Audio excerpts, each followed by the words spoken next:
Hey gamers, Maniac here with GameAccess.net doing a quick how-to video for all of you guys who might have Insignia Fire TVs. Now, a lot of these TVs are being sold, particularly because of Prime Day, and probably more are going to be sold due to the Black Friday sales that they're going for, either through Amazon or Best Buy or whatever.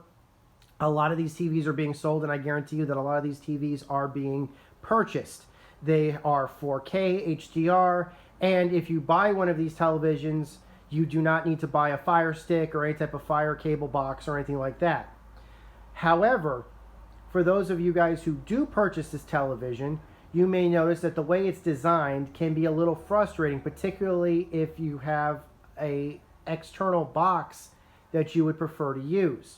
Now, unlike a Fire Stick, which would plug into a non-smart television that you would simply boot up whenever you choose, the home screen for the Fire Stick will boot up by default once you have the television, set up and firmware updated and everything. Will automatically go to this screen, even if you have external devices like a cable box or a set-top box, satellite box, whichever you prefer, which depending upon your area, that you may prefer to boot to. Specifically when you turn on the television. And since a lot of these set-top boxes have their own specific remotes, it can be frustrating to have to use this remote just before, and navigate down to the external input before you're actually able, for you to actually just be able to watch television. How do you actually get the television to actually go straight to the external box when it's turned on? Couple of things you want to say right now. I just want you guys to be aware that this was updated to its most recent available firmware, so please keep that in mind. Also, the set-top box has already been, set up, installed, plugged in, and it's connected via HDMI, so that both of those things have to be done. If you want your Fire TV to actually boot to it, you're going to need to go to the settings menu. Just making sure you guys know. As you can see, I plugged it into HDMI 1 and I've marked it cable so you guys know what the option is. You're going to go to display and sounds, and then you're going to go to power on. Now, by default, it's selected that you will be on the home option. That will automatically boot the television to what you just saw. You have to put it at last input.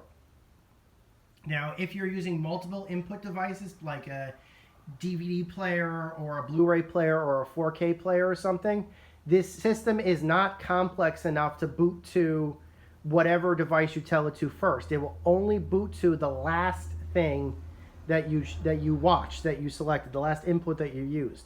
In this case, there's only one device connected to it, and it's the set-top box. So there you have it. Select that. And then at that point, you can just go to your cable box, turn off the television, and when you turn off the TV and then turn it back on, it will go right back to the cable box. That's what you have to do. That's how you do it. Shame on Amazon for basically making this interface, because I honestly do not think that that option belongs in display and sounds. It's probably something that should have gone here under preferences. Heck, even I would have accepted it under device and software. I have no idea who's setting up the interfaces at Amazon, but they're clearly an idiot.